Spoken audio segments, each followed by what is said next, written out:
Bonjour à tous, Ludovic Leclerc, votre analyste pour budgetinvestor.be. Voici la mise à jour en vidéo de mon avis concernant les actifs corrélés au dollar. Cette analyse se fera pour la semaine du 16 janvier en présentation avec FXCM sur la plateforme TradingView. D'abord l'information sur le risque, parce que vous savez que le marché comporte des risques. C'est à vous-même d'évaluer votre risque. Moi je ne suis pas là pour vous conseiller dans vos opérations. Je vous conseille d'utiliser des comptes démo afin d'établir vos stratégies et tester celles-ci avant de passer en investissement réel. Si ma stratégie vous intéresse, eh bien, il est possible de suivre nos formations afin de comprendre et d'apprendre cette stratégie. Alors, la semaine dernière, on était resté sur cette bougie qui retournait sous le support des 1,055, qui avait fait une couverture en nuage noir par rapport à la sortie du range baissier précédent. Et j'avais dit, attention, il faudra surveiller ce qui se passe lundi. Si on peut revenir au-dessus de la résistance et annuler cette couverture en nuage noir, eh bien, on pourra continuer la progression. Par contre, si on reste sous la résistance, eh bien, c'était direction les 1,038. Eh bien, c'est le scénario haussier qui s'est mis en place. En effet, lundi, vous voyez, on est revenu immédiatement au-dessus de la zone de résistance des 1,055. Le scénario baissier, à ce moment-là, était mort. Mardi, on est revenu encore une nouvelle fois tenter de baisser, mais ça n'a pas pris. Mercredi, une grosse bougie d'hésitation. On est venu toucher entre la M20 et la M50, et on a clôturé au-dessus des 1,05. Jeudi, on a tenté l'accélération. Vous voyez, on est monté très très haut. Malgré tout, on a clôturé en dessous de cette M50. Et puis vendredi, eh bien, on a réussi enfin à s'en libérer. Il a fallu 3 jours de poussée haussière pour se libérer de la M50 et ouvrir des bandes de Bollinger à la hausse qui nous permettent maintenant de viser un objectif des 1,078 sur l'euro dollar. Le scénario haussier est en place. Il a été certifié par les nombreux contacts avec la zone de support maintenant. Voilà. Et tant qu'on peut rester au-dessus des 1,055 et au-dessus de la M50, eh bien, l'objectif des 1,078 est à envisager. Concernant, on va faire quoi, le pétrole. On va faire le pétrole ensuite.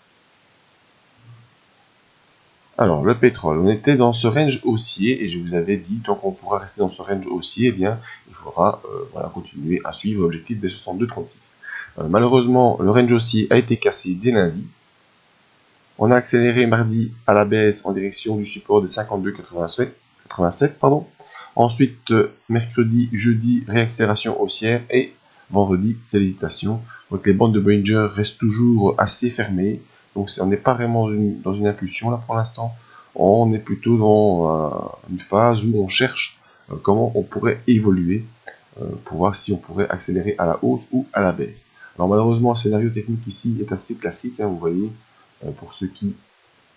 Donc on a un range haussier, on sort du range, voilà. Ça c'est le schéma classique. Ensuite malheureusement on fait le pullback sur la résistance, et après avoir touché la résistance, normalement on repart vers le support suivant. Donc malheureusement, pourquoi c'est flou ça? Malheureusement ici on devrait avoir ce scénario, donc sortie du range, pullback, retour sur le support suivant. Maintenant, nous verrons ce qui se passe parce que ces bandes de Bollinger sont assez serrées. Au niveau des indicateurs, on est plutôt dans une tendance baissière qui devrait se reproduire. On a clôturé la séance sur les moyennes mobiles, que ce soit la M7 ou la M20, on clôture vraiment là. Les bandes de Bollinger sont fermées, donc pas vraiment d'impulsion haussière ni baissière pour l'instant qui se met en place, mais on voit quand même qu'on a ici un scénario classique de sortie de range, pullback, et puis on poursuit en direction du support. Donc probablement la semaine prochaine on devrait aller tester les 52,87 en support, sur le support. Qu'est-ce qui pourrait invalider ce scénario? Eh bien c'est un retour dans le range, donc un retour au-dessus, on va dire entre 56 et 57 $. Si on parvient à repousser au-dessus de ces niveaux, eh bien ce sera le scénario baissier qui sera annulé.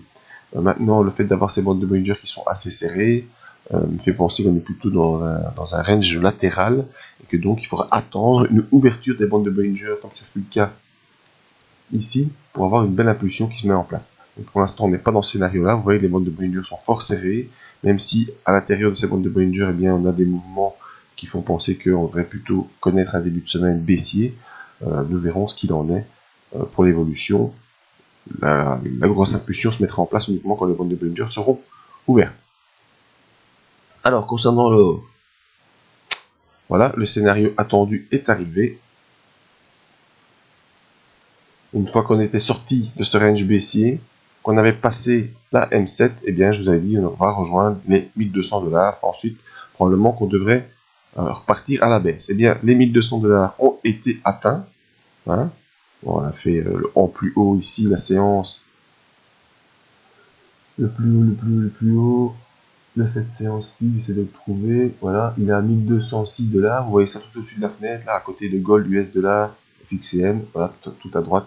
Il y a l'ouverture 1191, le plus haut 1206, le plus bas 1190 et la clôture 1195. Donc les 1200 ont été atteints. C'était l'objectif que moi je m'étais fixé et j'en suis très content qu'on puisse avoir été jusque-là. Donc la hausse a été faite. Et maintenant, on peut probablement qu'on devrait consolider. Les bandes de Bollinger sont ouvertes à la hausse. Les indicateurs sont également à la hausse. Donc il n'est pas du tout certain qu'on aille consolider tout ça. Voilà, ce petit niveau-là est devenu support. Donc maintenant, il faut attendre. Hein. Moi, je dis, voilà, j'ai fait mon objectif. J'attends. Qu'est-ce que j'attends? J'attends le passage en force de la zone des 1200. Mais on voit que pour l'instant, c'est pas vraiment le cas. On est quand même au-dessus de toutes les moyennes mobiles. On a les bandes de Bollinger qui s'ouvrent. On a les indicateurs qui sont en impulsion haussière. Donc, probablement une fois qu'on aura franchi la zone des 1200 $, ça libérera du potentiel en direction de la M100 et en direction des 1250. Enfin, c'est pas joué, c'est pas gagné. Pourquoi? Parce que vous voyez qu'on avance quand même sur le plan hebdomadaire en impulsion baissière. Hein. Un plus bas que les précédents, un plus haut, encore un plus bas que le précédent, ici un plus haut mais qui est moins haut que le précédent. Donc voilà, au niveau hebdomadaire, si je me tape, voilà, le niveau hebdomadaire, on a simplement eu une grosse accélération baissière sur l'or. Voilà, vous la voyez, et maintenant on a fait notre pullback sur la moyenne mobile des 100 périodes et sur le niveau de résistance des 1200. Donc je dis danger au niveau des tendances ici. J'espère qu'on pourra franchir les 1200 pour libérer du potentiel en direction d'abord des 1246 et puis de 1276. C'est pas joué sur l'or. Donc si je résume, je vais prendre mes unités journalières sur l'euro, pardon. En étant poussé haussière en direction des 1,078 si on peut conserver et la M50 et le niveau des 1,055, donc poussé haussière. Sur le pétrole, on est sorti du range haussier, on a fait le pullback. La technique voudrait qu'on reparte vers le support de 52,87, mais les bandes de Bollinger ne sont pas ouvertes, donc attendre l'ouverture des bandes de Bollinger pour confirmer l'impulsion. Et sur l'or, eh l'objectif des 1200 a été réalisé. On attendra maintenant, moi je deviens neutre, et on attend le franchissement à la hausse des 1200 pour rejoindre les 1246, ou le franchissement à la baisse des 1180 pour un retour sur des points plus bas. Voilà, donc c'était mon avis sur les actifs corrélés au dollar. Venez voir nos autres analyses sur le site. Et si vous avez vous-même des demandes d'analyse, n'hésitez pas à nous le faire parvenir via la zone de contact. Merci à tous, à tout bientôt.